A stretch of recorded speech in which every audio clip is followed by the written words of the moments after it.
Arso Pinur Wakan mangke dipun rekenaken kalian bintang tamu Jokutuk Ugi Lusi Brahman Pramila dumateng para pamirsa sami wilujeng amirsani wilujeng lelipur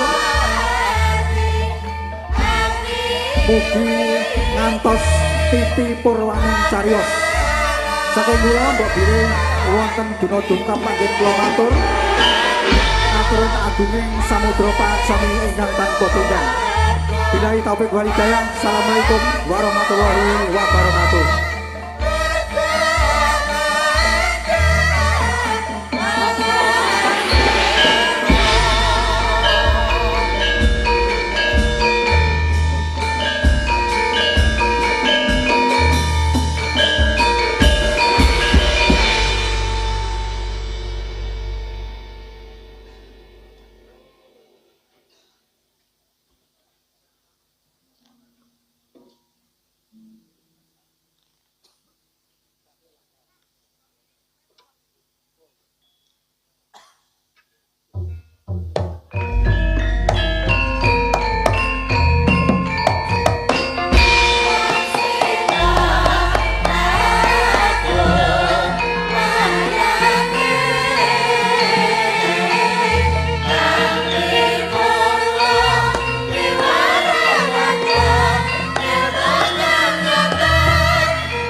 Bismillahirrahmanirrahim.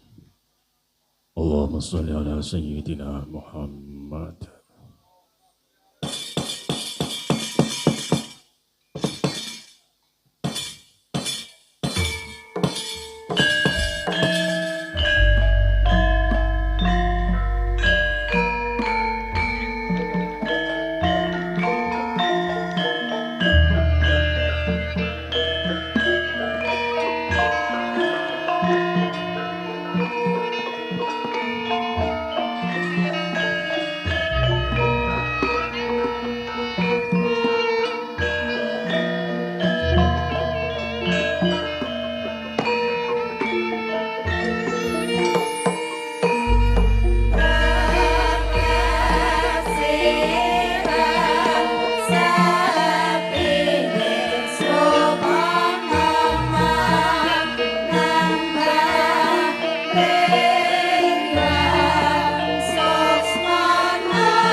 Wonogung gegerutan peteng dedet lelimengan sayekti ing kono tatan kena sorote Hyang Pratangga Padi labet saking keteling gegodhongan ingkang tepung semambung Suprandene ing kono ana cahya manter nyada lanang ndrabas tengah-tengahing langit anenggih menika cahyane Sang Senggana ya Sang Rama Dayapadi ya Sang Hanuman ing uni Senopati bebau tengene Prabu Rama Wijaya duk jaman Pancawati parandening mangki sampun katingal kempong perot jambul wanen paribasane ewuh aya ing pambudi Sang Hanuman sigra sadakep suku juga nutupi babahan Nawasanga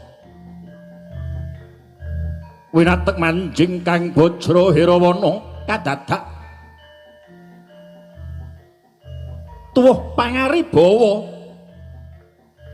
cahya gumilang ingkang mijil saking salirane sang Mayangga Seta.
Mangarjuna Masidi sekaring Mbah Pono Langgeng putra siswaku Mayangga Seta, aja kaget dina samangko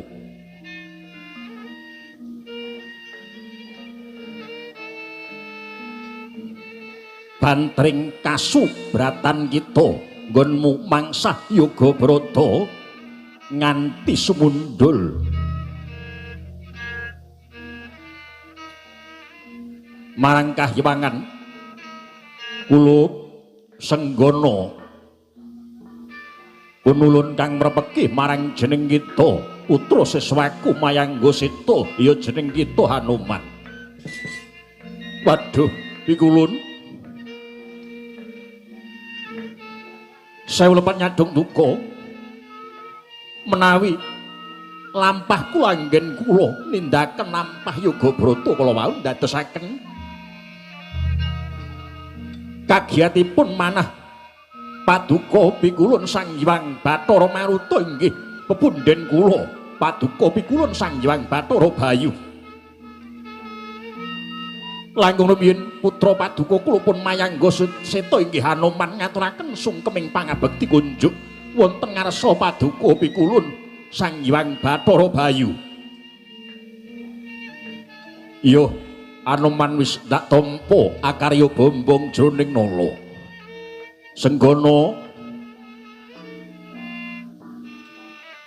Maradenage aja wigih ngreninga Maradenage matur apa to darunani kongsi jeneng kita Darbe tumindak kang kaya mangkono. Pikulun estunipun ngantos ewet lan pakewet. Estunipun ngantos ewet lan pakewet raos sing manah teng putra kula pun Anoman inggih Mayangga Seta ngantos kula mahas ing asamun mapan wonten telenging Wanagung menika. Mboten sanes pikulun namung anggen kula kepengin raup toya kang mening. Liripun anggen kula ngadepi ewah-ewahaning jaman samangke pikulun. Gesang kula pinardawa ing umur ngantos jaman Mahabharata ing mangke pikulun. Mongko sesembahan kula Ratu Gusti kula Nalendra Pancawati Denda Sinun Prabu Sri Bathara Rama menika sampun kundur ing tepet suci sowan wonten pangayunanipun para Jawata. Ewadene kang abdi kula pun Anoman taksih gesang pikulun. Ngengingi gesang kula menika menapa taksih wonten ginanipun tumraping jagat bebrayan menika pikulun.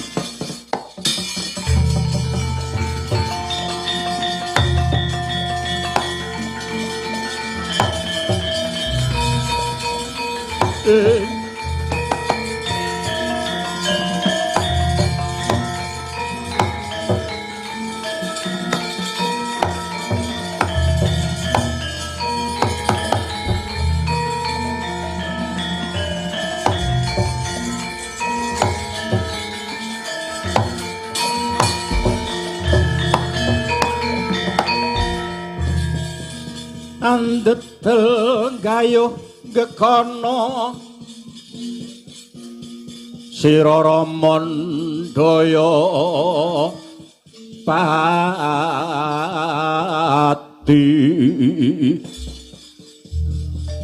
ana yaksa gung cangkrama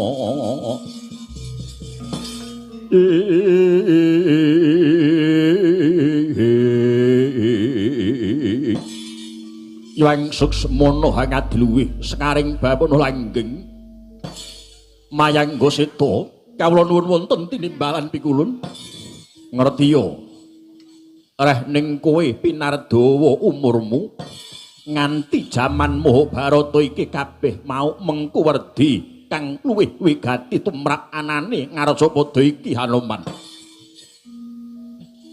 Ing mangka nyatane Ngarcapada iki kabegan angkara murka. Sabab angkara murka ing donya iki ilange bareng kelawan kukuting jagat iki mayangga seta. Mula ora ana wujud kang tanpa gawe, kabeh kuwi mesti ana karepe. Titah kuwi ora kena nganti-anti tekane wektu kang becik. Jresing agawe wektu kang becik kuwi mung awake dhewe. Dina wingi, dina iki lan dina sesuk sarwa sesambungan mayangkara. Mula sadurunge tekan dina pungkasaning uripmu, kowe minangka titah bisawa nglungguhi jejering uripmu. Yen isih kadurungan umur sing dawa, tindakna jejiban uripmu kapiwara.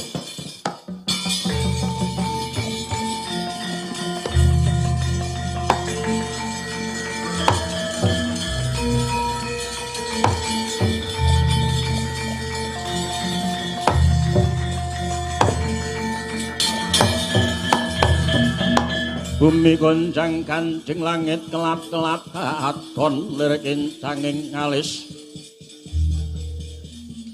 Risang mawe gandrung sabarang kadulu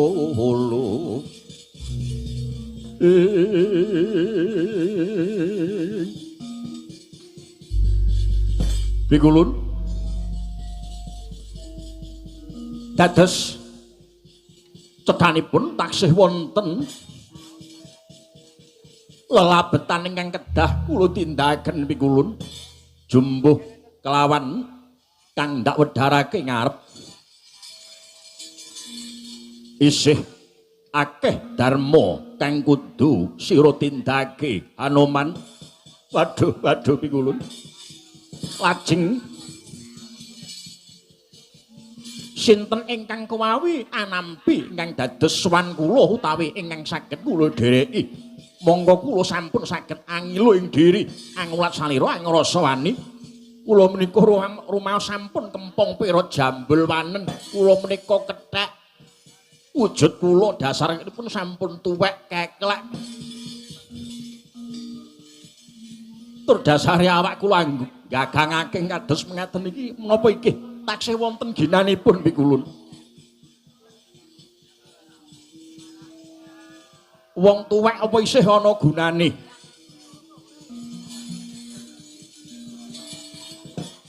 Aja darbe pangucap kang kaya mangkono mayangga seta.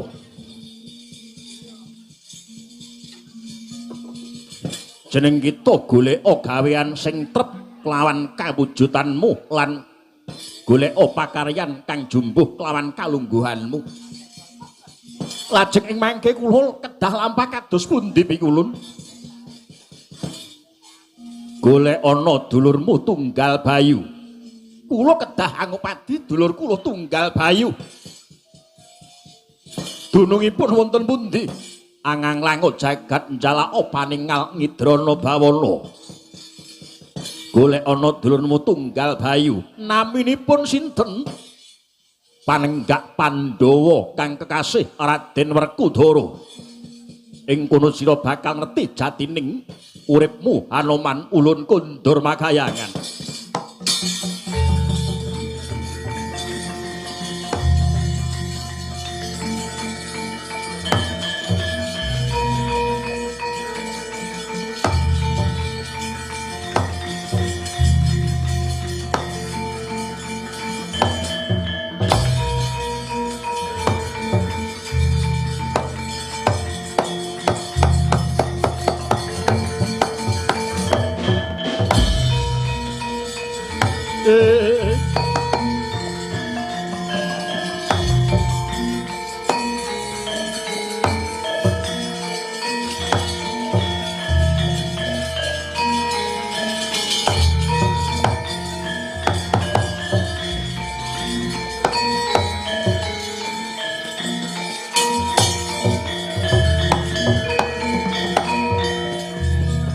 Sigra kang bala tumingal aprang campo sami medali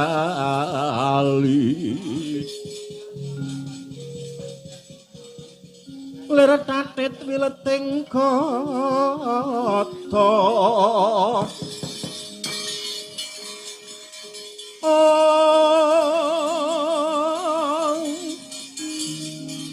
Cahyang gong manguncang nidi benjang sangat dimicil ladinyo medali wus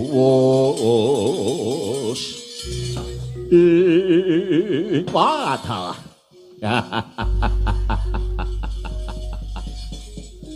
sanadyan to Anoman wektu dina samangku wis ngrumangsani tumitah kaya-kaya ora ana gunane awit aku ngrumangsani kempong pira jambul wanen mere wae aku wis ora iso awit ompong untuku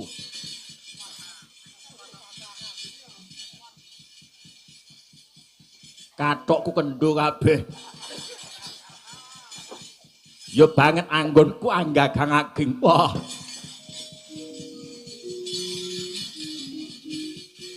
nanging padahal ngrasaku bareng aku mundi dawuh saka ngarsane guruku Sang Hyang Maruta ya bakal tak estake tak ulari ana ngendi papan dunung adikku Tunggal Bayu.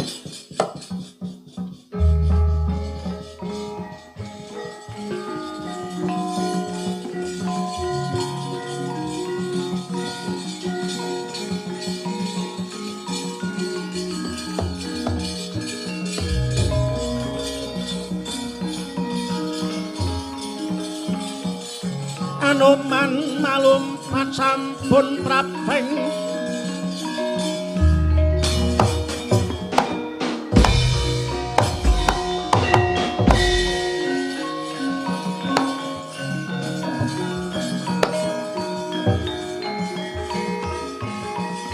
prateng Pitinaga Sari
Tejo Mantri kok.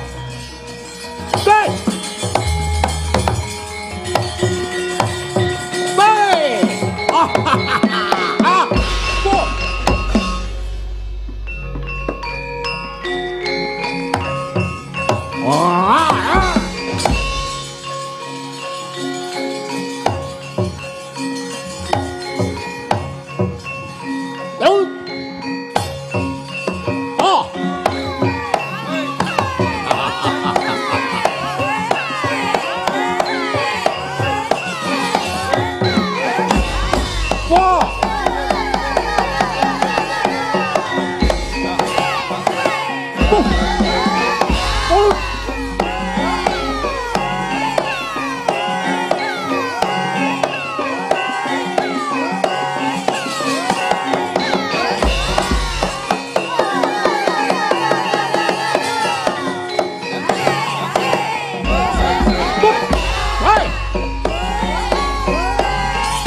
넣고 뭐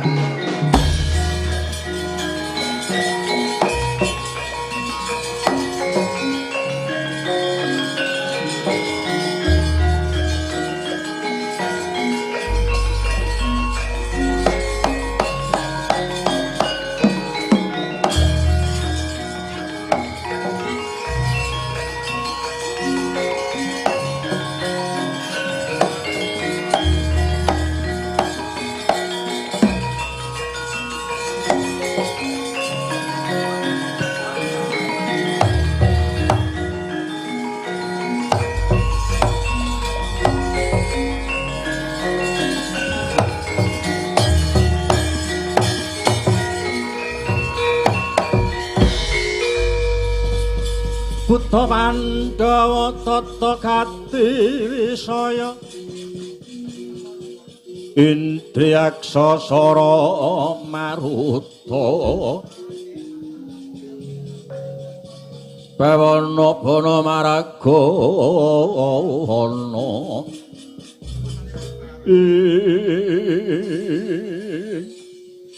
ya jagat ya dewa pangobadara abdining ingsun Tejo Mantri Toga wonten dawuh sinuwun nimbali abdi paduka kula pun Toga lawan kowe Demang Sarawita Bilung dalem bose dalem hati-hati lulung iki katone beda karo padatan nggon nimbali karo aku wah ketoke arep nampa iki nampa mbahmu ya nyambet gawe urung kok nampa to. Arep nampa ya arep nampa. Ditimbali ki, Kang. Arep digudheg ndasmu kowe. Inggih wonten timbalan paduka benten kaliyan adat rupiah ingkang sampun. Adoh ndak caketake sowan musakloron Tejo Mantri kelawan Bilung kowe sanadyan to sing kepiye kowe kuwi pini sepuh tumrap negara. Pagralun kene. Nggih, lajeng kowe ngerti dununge negara Dwarawati kok? Wong ngertos mawon. Ya tolong ngerti ae dalane roh ae nganggo dalane. Dwarawati. Lah iya Dwarawati to. Paduka nyuwun pirsa dunungipun negari Dwarawati. Dina iki aku nampa pakaryan kang ora kena sinangga enteng saka pepundhen Kunalindra tawang gantungan ya swarga bandeng Koko Prabu Gudayatna. Wigatosipun aku supaya lumawat swanong resane Sinuwun Prabu Bathara Kresna. Bener kok, Ratu Dwarawati Bathara Kresna. Inggih, niku Sinuwun Prabu Sri Bathara Kresna. Kresna apa Sukresna kok?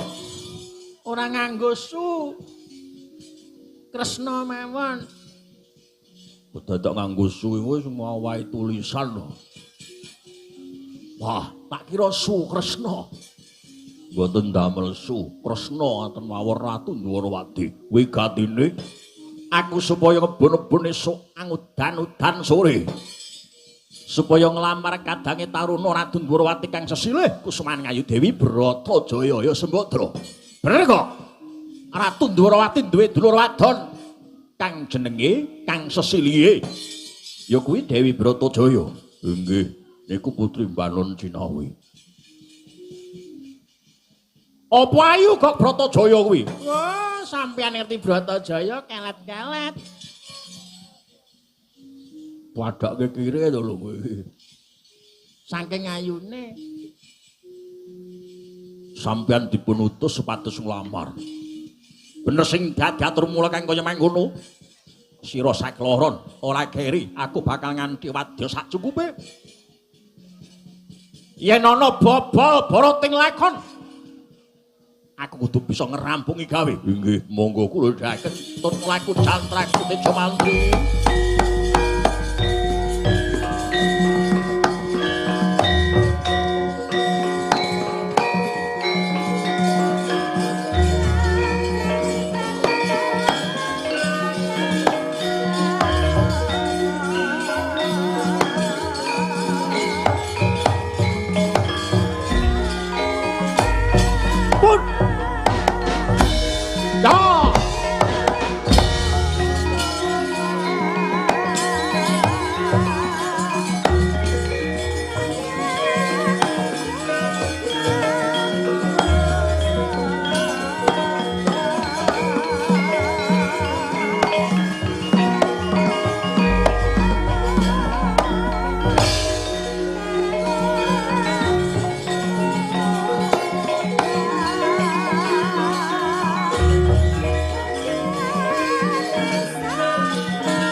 dan sembah niring ulun kapraba ring sang mara bereng rat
kapraba ring sang mara bereng rat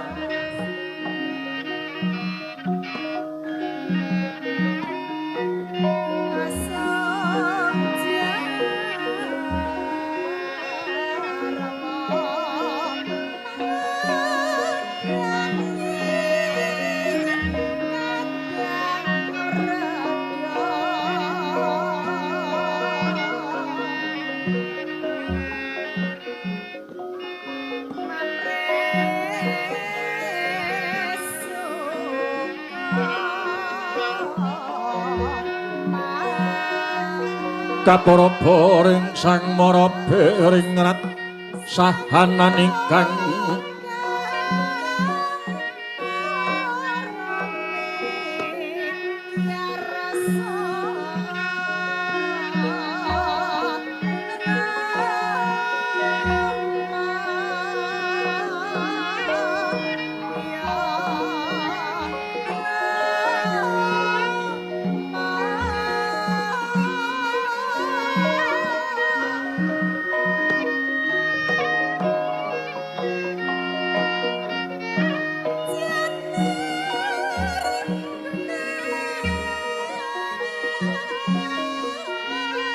nikanang sing dasih maweh buka sawegung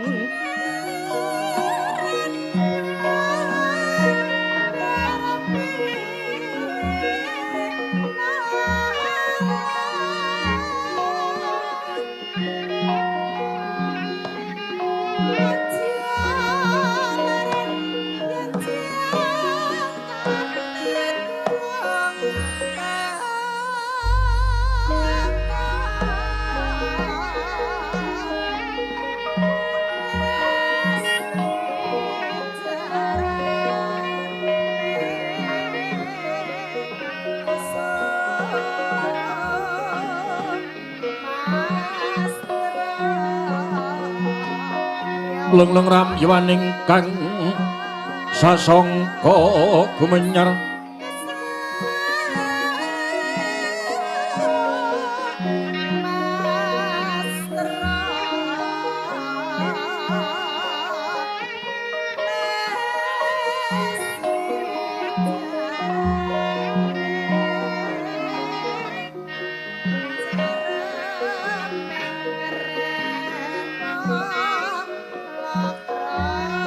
mangrengga ruming puri mangkin tanpa siring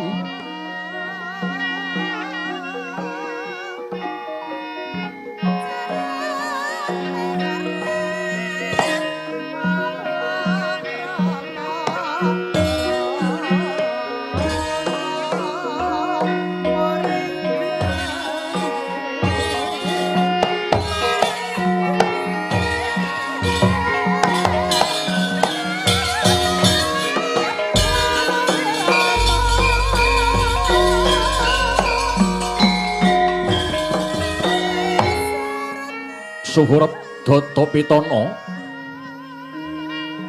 Narabuka wiwaraning kandha sinartan pangesti luhuring kagunan lan hangesti marang guncaraning bebrayan miwiti lakon saratri kapiji saking serat Mahabharata nenggih jagating wayang Purwa ingkang dayane maweh pepadang labet ing mriku sinung piwulang lan pralambang palupining agesang Purwawus ngarani tilaran kuno kawiwitan wali songo nulya katedhak dening para pujangga yekti menika minangka tuladha yen to watak asura sanadyan pinayungan Bathara Kala yen to hambek Candala ora den icaliyekti bakal sirna dening radaning Darmastuti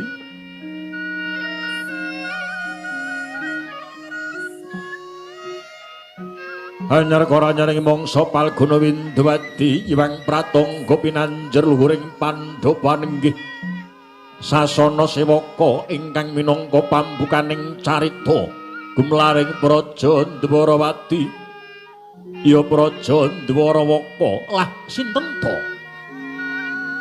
dasanamane sang katong kang minangka Sangsa Agung wenang hangembat pradata luhur yekti wisana pelahane dhewe-dhewe yen to dewa awisik pandhita peparep ratu wenang hajejuluk sang nata jejuluk sang Maha Prabu Sri Bathara Kresna ya Prabu Padmanaba Kesawa Wasudewa ya sang Harimurti ya sang Wisnumurti Nujwari sajungga sang Prabu Kresna ledeng siniwaka lenggah madyaning kursi kaprabon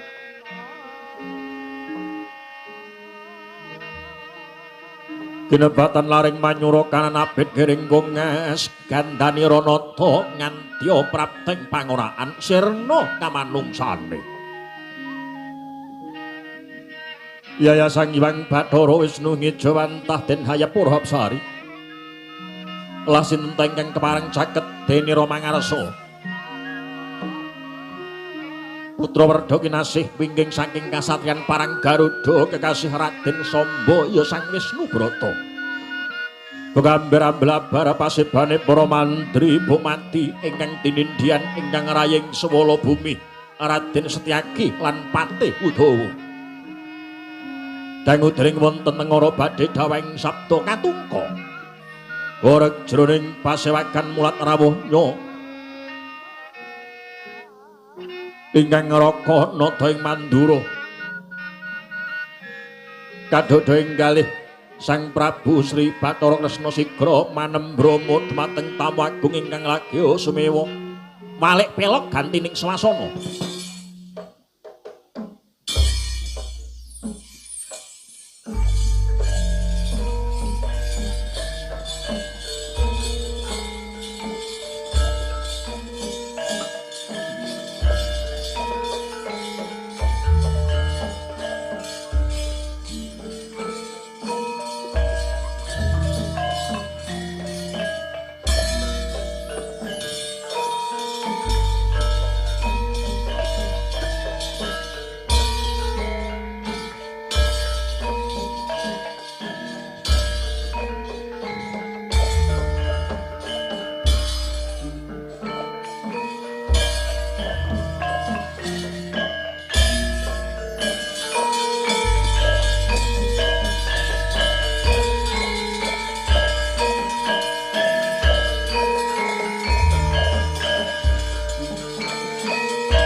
nata tresna alon ngandikane rada arining sun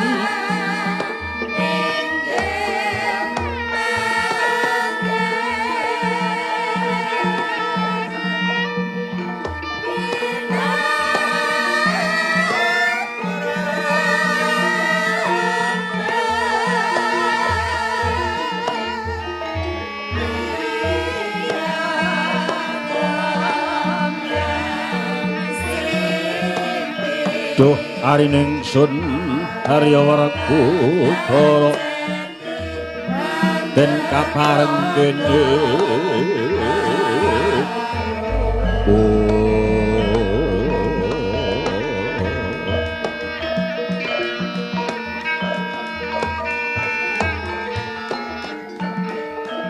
Sikran jujuk dahyang Durna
Sikran jujuk dahyang Durna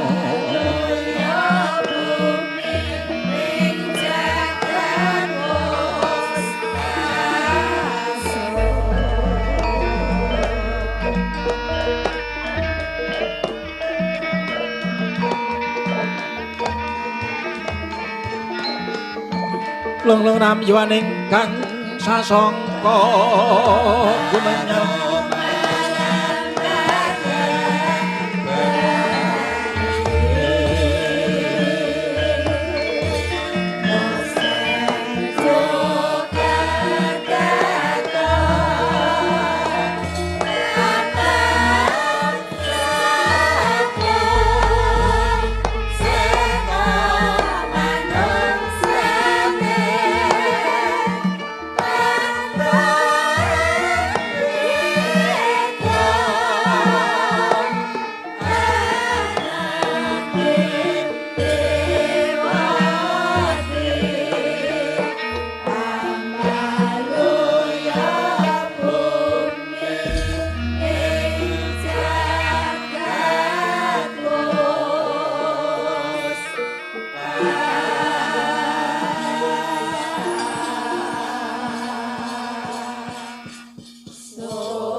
Licelangen nira sangnar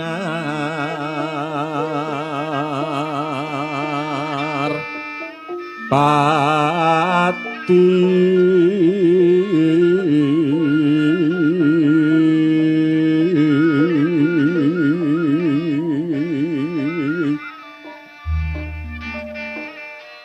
lampah ira alon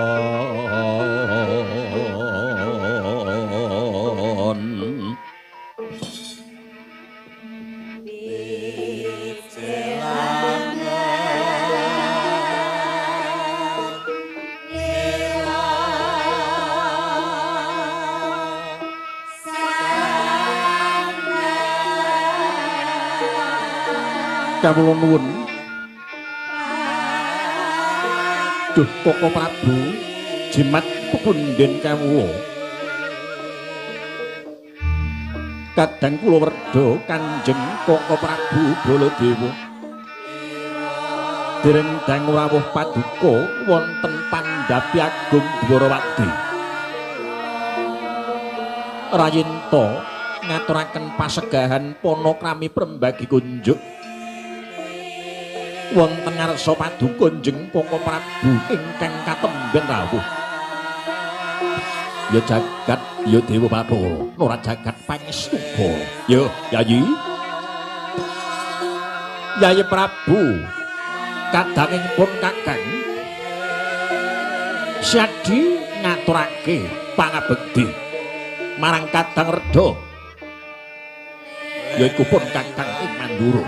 Yayi banget dadake bombong birawaning panggalipun Kakang Baladewa ndak tampani nganggo tanganku loro ndak petekaging pranaja kumalunging jangga lumebering pepangkon amowah ana rah daging kayiwanan ora liwat Yayi Prabu Budiastutine pun Kakang bae mara denage tampanana Yayi Prabu Kresna. Kawula nuwun inggih Koko Prabu Gorawaling pamundi kula kapundi wonten ing mustaka dados jimat paribeh paring pangestunipun paduka njeng Koko Prabu. Duh Koko Prabu boten langkung mugi den kaprayogaken anggenipun pinarak wonten ing Pandhapi Agung negari Dwarawati. Koko Prabu Mandura. Yayi yo kaya ora kurang kepenak nggonipun Kakang Ngabiyantara ana dina Pasewakan Agung iki. Kawula duh Koko Prabu putra paduka boten kantun wong putra paduka ing Parang Garuda ngaturaken pangabekti kunjuk paduka pepundhen urung Kanjeng Koko Prabu Baladewa ingkang katemben rawuh Koko Prabu. Wah dalah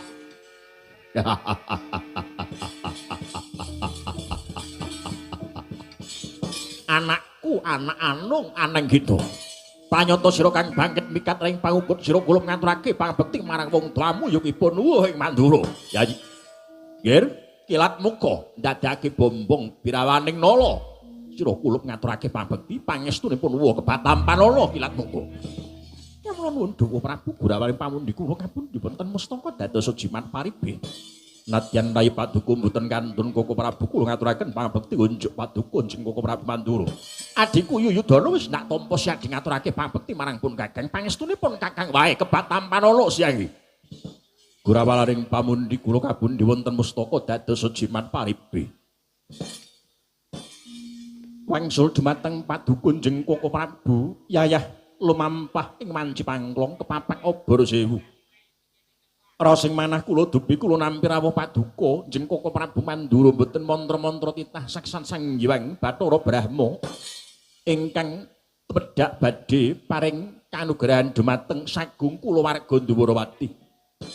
Koko Prabu saksampunipun santata lenggah daya-daya re paduka cumadung dawuh ketingalipun semengko hanawung gati rawuh paduka wonten Pandhapi Dwarawati dinten sakmenika Koko Prabu. Yayi yo pancen kepara bener sing dadi dawuh pangandikane Yayi Prabu Kresna. Tekanipun Kakang tak gawe beda. Dasare pun Kakang ora suka uning lho dhisik. Pun Kakang nggone Ngabiyantara ana dina Pasewakan Agung Dwarawati kalungguhan iki. Kang sepisan pun Kakang ngaturake alam oneng sawetara wanci pun Kakang ora sapat jagong kelawan paduka Yayi Kresna. Kang angka 2 pancen ana bab kang bakal ndak wedharake. Ana bab kang maksih sinandhi mungguhipun Kakang Baladewa kang nedya tak babarake ana ngersane Yayi Prabu Sri Bathara Kresna. Menawi kados mekaten sumados boten tumpangsuh anggen kula nampi sabda tama paduka njeng Koko Prabu sumangga langkung rumiyin paduka kula dherekaken nglermaken raos jroning panekung nyuwun wonten ngarsanipun Hyang Agung mugi Gusti ingkang Maha Kawasa tansah suka tuntunan dumateng paduka menapa dene re paduka ing Dwarawati.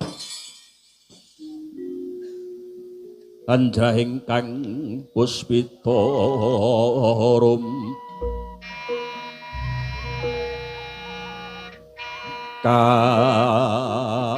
kasliring samirana ombre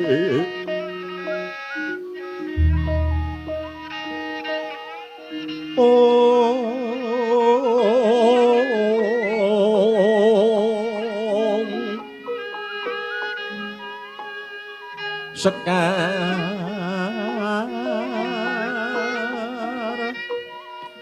kadung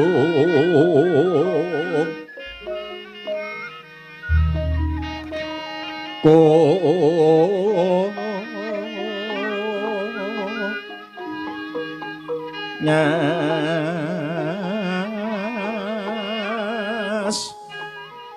gandanyo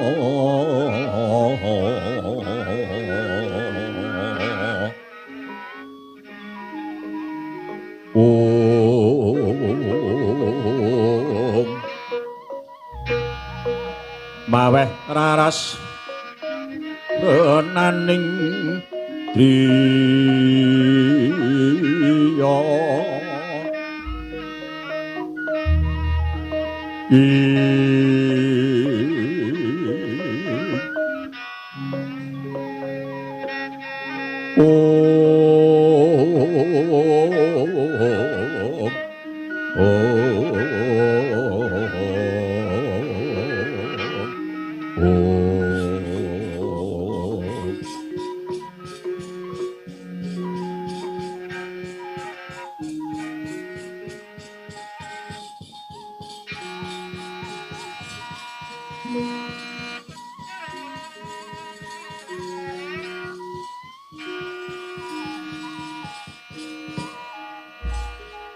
Yai Prabu, kemulun wonten pengendika Koko Prabu. Yai, pun kakang semengko hanawung gadi teka ana negara Ndwarawati marak ngabiyantara ana ngarsane Yai Prabu Sri Bathara Kresna begja kemayangan lan tiba kebeneran.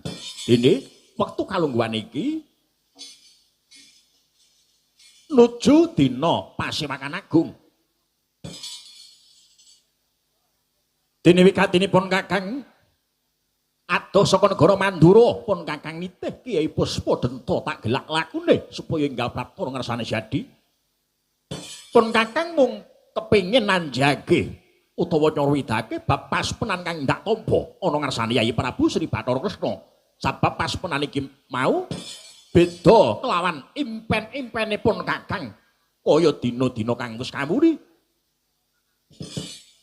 Ya jagat ya Dewa Bathara paduka namung badhe nyurwidakaken impen utawi paspenan ingkang werdinipun kados pundi Koko Prabu nalika dina kang kamuri udakara Sabta hari kapungkur pun kakang nampa paspenan yaiku pun kakang karawan Jawata kang linuhung amangsit lawan pun kakang Mandura manawa dina samangka bakal ana kanugrahan. Ana kanugrahan kang bakal tumurun ana ing Hasta Nagada Madana. Ana kanugrahan kang bakal tumurun ana ing Hasta Nagada Madana kang sinebut Wahyu Purba Sejati. Pun kakang bareng nampa wangsit kang lumantar paspenan kang ngeglo malelo kang kaya mangkono tuwuh kentek lan gregetipun kakang pun kakang kepengin anyadang lan anyadong kanugrahan dasare pun kakang iki ora tau sinung utawa ora tau dadi kekandanganipun ang kanugrahan mbok menawa kanthi pun kakang nampa wangsit utawa warsitaning Gusti kang luwih ngeglo lan cetha kaya mangkono kuwi pun kakang ing besok bisa nampa kanugrahaning Gusti kang bakal tumurun ana ing Hasta Nagada Madana kang sinebut Wahyu Purba Sejati. Yai pun kakang teka ana ngabyantarane Syadi ngelingi yen to Syadi kuwi luwih wasis, luwih ngerti, luwih pana ing babagan samu barang apa wae, luwih-luwih babagan wahyu. Mara denagi matur kelawan pun kakang apa kepara nyata yen to Hasta Nagada Madana bakal ana kanugrahan kang bakal tumurun ing kono kang sinebut Wahyu Purba Sejati. Kawula nuwun puninggih Koko Prabu. samendang tan karempit dawuh Paduka Kanjeng Koko Prabu kula tampi sawiji kewala boten wonten ingkang kajijir. Koko Prabu lugunipun res mugi kawuningan Paduka ing Dwarawati ugi bibar nampi warsitaning Gusti ingkang moho kawasa bilih wonten ing Astana Gadamadana inggih menika papan pesaryanipun para luhur Mandura badhe wonten kanugrahan ingkang badhe tumurun ingkang sinebut Wahyu Purba Sejati. Wah, dalah. Ya jagat ya Dewa Bathara, ora jagat pangestu ngono. Wah. Yen pancen mangkono bener, wangsiting Gusti kang dak tampa mano bakal ana kanugrahan kang disebut Wahyu Purba Sejati kang bakal tumurun ana ing Astana Gadamadana. Mongko Astana Gadamadana kuwi papan pesaryane luhur Mandura. Gandeng pun Kakang kelawan Siadi kang wis nampa warsitaning Gusti kang ngegla lan cetha kaya mangkono pun Kakang darbe pangrasa yen to pancen darah Mandura kalbu pun Kakang kang minangka pembarepe. Uga Yayi Prabu Sri Bathara Kresna iki mengko kang wajib anggayuh punang kanugrahan kang bakal tumurun ana ing Astana Gadamadana. Kawula nuwun inggih Koko Prabu. Kaluhuran ingkang dados dawuh Paduka Kanjeng Koko Prabu. Namung nyuwun pangapunten langkung rumiyin kula badhe ngunjuk atur wonten ngarsa Paduka Kanjeng Koko Prabu. Mara gage matur perkara apa Yai? Sesambungan kalian manggiting Gusti ingkang mratelaken badhe wonten kanugrahan ingkang sinebat Wahyu Purba Sejati. Miturut wis ingkang sampun kula tampi Wahyu Purba Sejati menika kapérang dados sekawan perkawis utawi kapérang dados sekawan warni. Wah, kapérang dadi papat. Inggih. Mara gage Wedarna. Wahyu kok ana papat kuwi wahyu apa wae?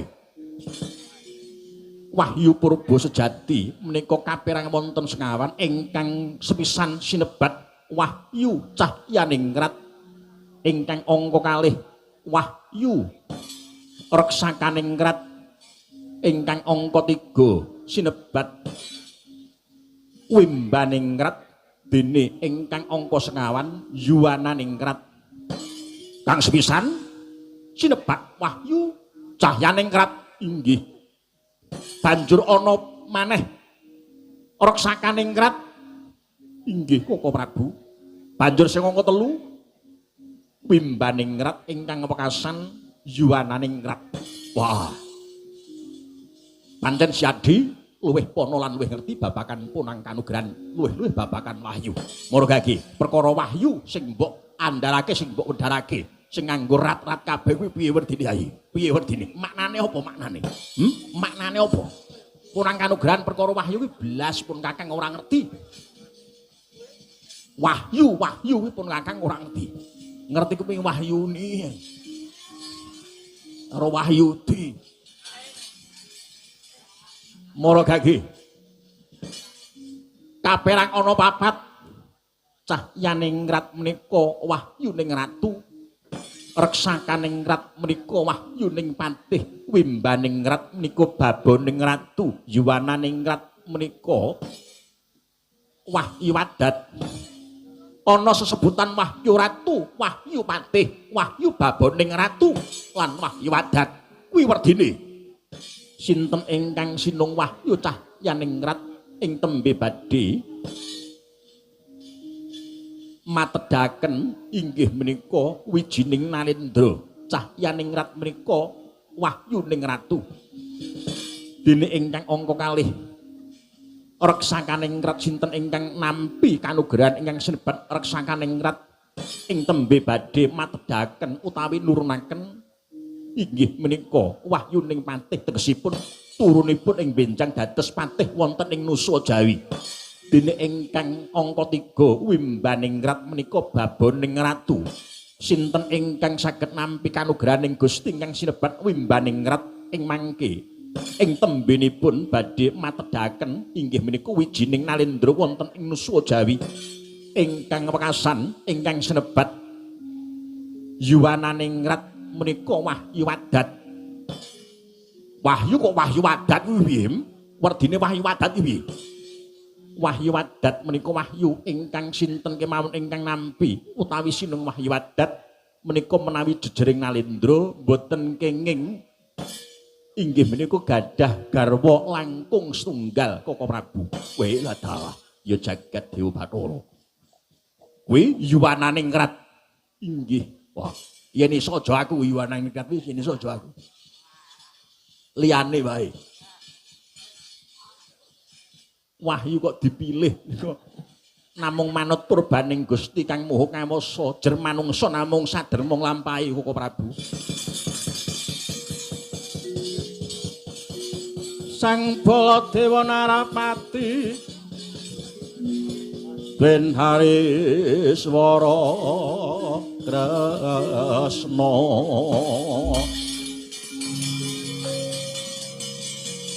kang klangkung tresnanira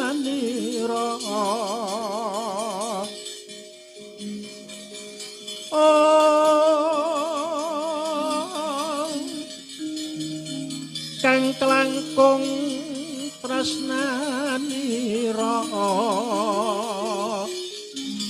marang Sang Dyambanon Jinawi mongko pisah jiwanipun Sang Banuwati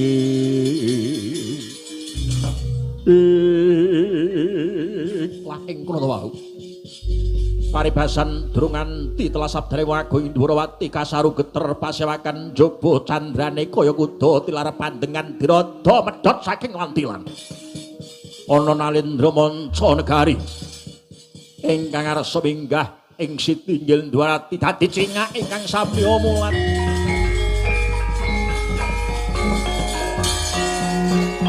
niat langning kalanggan laraman amun sareng sinon erakan mutang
Hatta para apsari tumonton Sang Dwija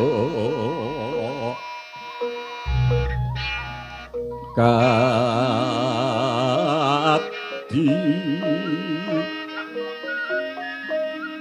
borlan sajiwa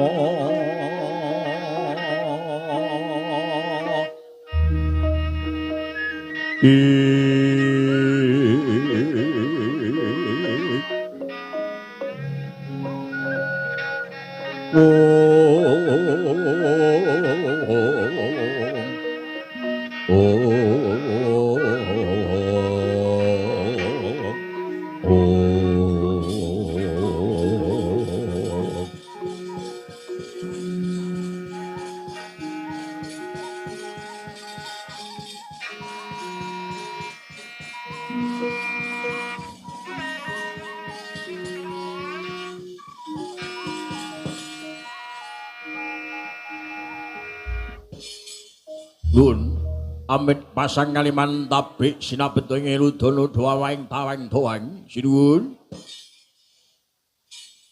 kula ingkang kumewat kumawantun ngabiyantara wonten ngarsa paduka Kanjeng sinuwun ya jagat ya dewa Bathara lan jagat pangestu ngara durung wae rampung anggonku angudarasa perkara kanugrahaning Gusti kang bakal tumurun ana ing Astana Gadamadana babak nglayani jujul nyusuli menika wonten salah setunggalipun Nalendra manca negari ampun kasengguh menawi kula mitambuh awit nembe niki kula ngertos dhumateng jengandika kisana ingkang nembe rawuh paduka menika sinten saking negari pundi lan sinten jejuluk paduka kisana ingkang nembe rawuh wala dalah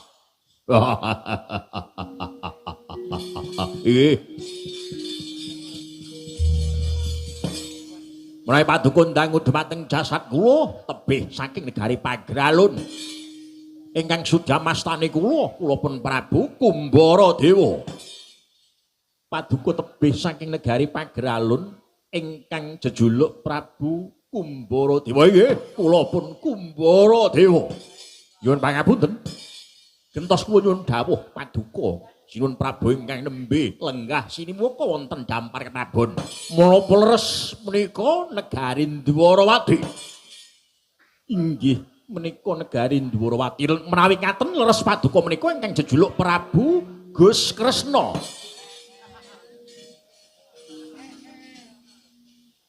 Mboten damel Gus cekap Kresna ngaten kemawon. Wah, ladalah. Mboten damel Gus. Mboten Kresna ngaten kemawon. Wah. Jebul para kawulaku, para sentanaku iki goroh yen matur kelawan aku. Ngundangake Ratu Dwarawati iki Gus Kresna. Jebul namung Kresna ngaten. Inggih Kresna ngaten kemawon. Inggih. Paduka Nalendra Dwarawati ingkang jejuluk Prabu Kresna ngaten. Inggih isana menika negari Dwarawati menika kula ingkang Nyakrawati Ambau Dendho. Kula jejuluk Prabu Kresna ngaten. Padahal.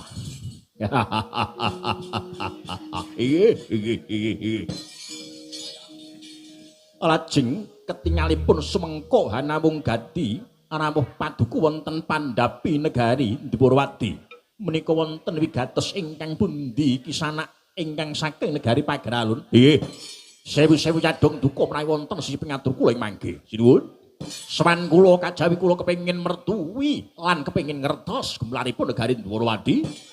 Tebih saking negari Pagralun sawan kula menika dipun utus kalian inggih menika sumitra kula kadang kula werda Nalendra saking negari swarga bandhang tawang gantungan Kakang Prabu Gudayatma.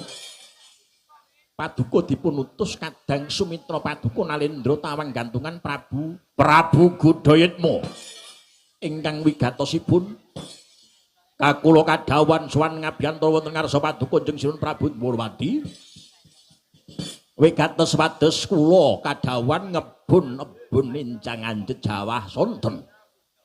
Inggih menika nglamar dumateng kadang paduka ingkang mijil pawestri ingkang sesilih Kusumaning Ayu Dewi Bratajaya nggih Dewi Rara Ireng.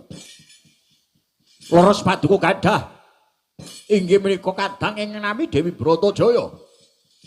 Inggih leres ingkang dados dawuh paduka kisanak Sang Prabu Kumbaradewa. Lah menika sambungan kalian menika Koko Prabu Gudayatma menika kepengin amengku garwa ingkang pinilih namung sajuga inggih menika kadang paduka ingkang sesilih Kusumaning Ayu Dewi Bratajaya. Kakang Prabu Kudayatma sampun kapilut, sampun kedyanan, sampun inggih menika kalulut kalih kadi paduka inggih kadang paduka Taruna ingkang sesilih kusemaning Ayu Dewi Bratajaya lajeng utusan dumateng kadangipun inggih menika kula Prabu Kumbaradewa. Kados ingkang kula aturaken ngajeng badhe kula kepengin ngebun-nebun injang cedhanipun kula kepengin nglamar wonten liraning panggalih paduka Sang Prabu Kresna ing mangke kang rayi badhe kula boyong badhe dipun dhaup kalian Koko Prabu ing tawang gantungan Koko Prabu Kudayatma. Caritane satriya linuwih kang mamardi mring kautaman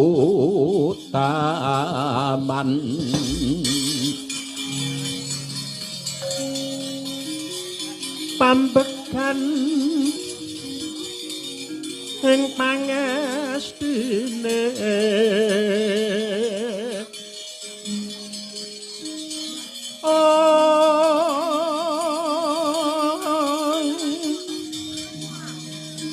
ngesti hayuning kayun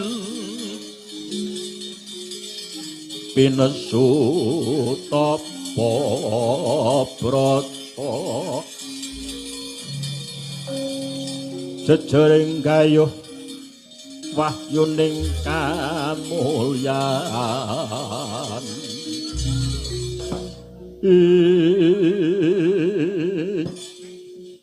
ya jagat ya Dewa Bathara nona jagat pangestungkara kula sampun saged anampi sedaya dawuh paduka Sang Prabu Kumbaradewa samendang tan kajijir leres ingkang dados dawuh paduka menawi kula gadah kadang taruna ingkang sesilih inggih menika pun Bratajaya inggih Rara Ireng inggih Dewi Sembadra inggih Subadra. Menika ingkang badhe dipun suwun kalian Koko Prabu Nalendra ing negari tawang gantungan Koko Prabu Kudayatma. Menawi paduka ngersakaken bebana parenga paduka dawuh dumateng kula pun Kumbaradewa bebana paduka menapa ingkang paduka suwun tertamtu badhe dipun wujudi. Persasat paduka kepengin Raja Branamas inten berlean lan sak pepadale Koko Prabu tawang gantungan Koko Prabu Kudayatma mboten badhe suwiyok-suwala untuk saged mujudi badhe dipun usumi kaya dene wedi dipun tawu kaya dene banyu badhe dipun pisungsungaken paduka waton paduka minangkane ingkang dados atur kula teng rayi badhe kula boyong kadhaup Koko Prabu ing tawang gantungan Koko Prabu Kudayatma nanging Malih paduka mboten lila ing driya tegesipun paduka awel mboten nglilani. Wah. Kula menika sampun kadhawuhan dados duta mungkasi rawe-rawe rantas malang-malang badhe kula putung. Iblis tanat.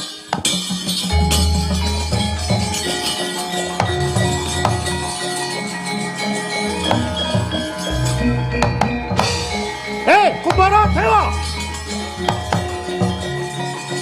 Terus malah ningrat blagang jagan sukertane bumi manus maning jajalanat.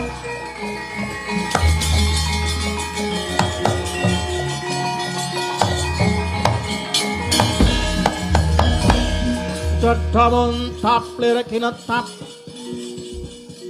duka yayasin ipi kumedhot padoning ladi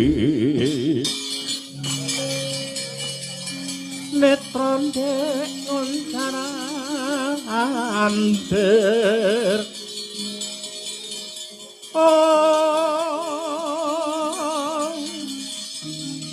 madananira branang kaya kembang murawaribang yen sinabeta marang sagedeng murup metu danane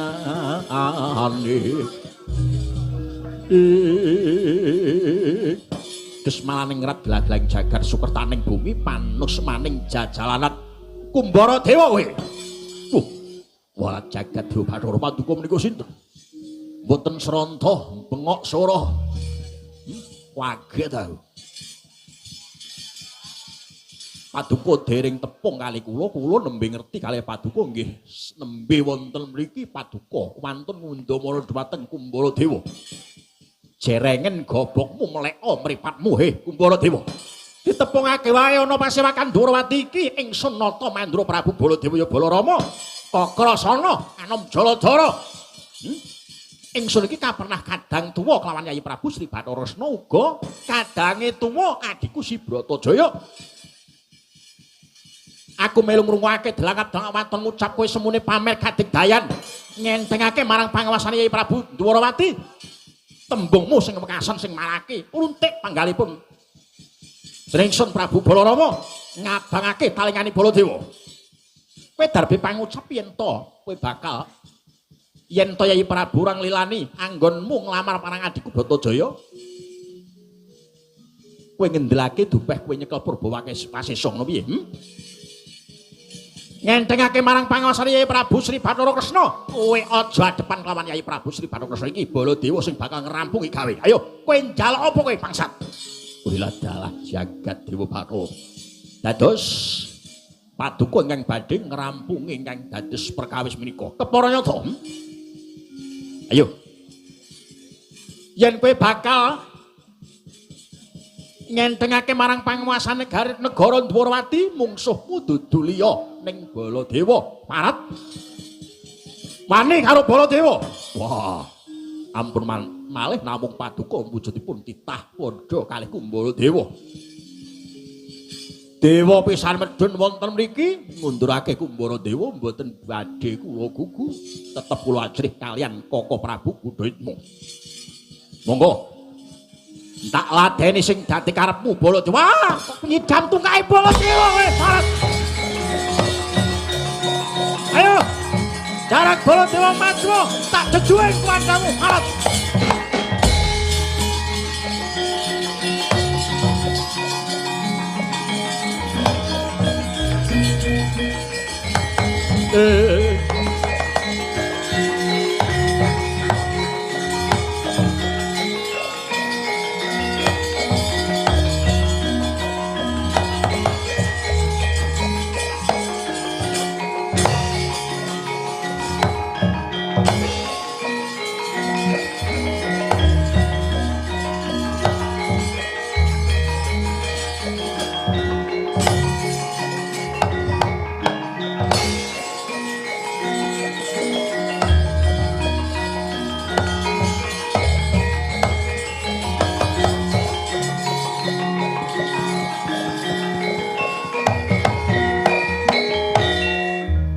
Jagat ya Dewa Bathara lan jagat pangestungkara samba kawon wonten tinimbalan Dewaji Wiji putra paduka kula pun kilat muka kelawan Yayi Setyaki sira semuningane gawat politik lakon kang sinandhang marang negara Dwarawati tanpa kanyana-nyana babak nglayani jujul nyusuli ana pacobaning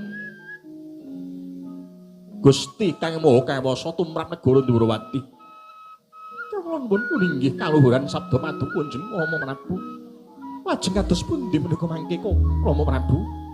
Purun boten pun negari Dwarawati badhe dados ajanging pasulayan. Kulup kaya kang ndak wedharake ngarep. Iki coba kang gelem ora gelem kudu sinandhang marang keluarga agung Dwarawati nanging sira kudu percaya Gusti kang Maha Kawasa nitahke pacoban marang manungsane sayekti wis diukur sak bobot kelawan kekuwataning titah kang bakal nampa pacoban ora ana cobaning Gusti kang ngungkuli marang daya kekuwataning titah. Mula kang kaya mangkono Sambos Nyaki kelawan kabeh sentana Dwarawati aja negake kelawan pepunden Mandura kang ngundurake mungsuh. Kamuwun inggih boten langkung istuaken dawuh paduka Kanjeng Rama Prabu. Boten langkung istuaken dawuh paduka Kanjeng Koko Prabu. Kaya wis rampung sing dadi wigati ning Pasewakan sinambi mungkur Yayi Setyaki. Bubarna kang padha anggantung sebo panjenenganing senas arsa kundur angedaton.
Yoto manggung ketanggung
dhisik ya, Nduk. Leren dhisik ya. Leren dhisik, Nduk. Leren dhisik. Diaringke napase, ditata uteke. Iya, Yung. Ora liwat ngestake dawuh jenengan, Yung. Ala coba, aku kepengin nanjake kadang-kadangku seniwati Nyu Madya Laras sing bengi iki nderekke sowan mak. Adikku Nduk Utari ke selatan. Pomono nyanti. Maksud iki sak ngidul. Ora kon Nduk Utari kon nyang kidul ki ora. Ya, tampil ke depan. Ngene. Serpeke Mataraman. Ya, serpeke Mataraman.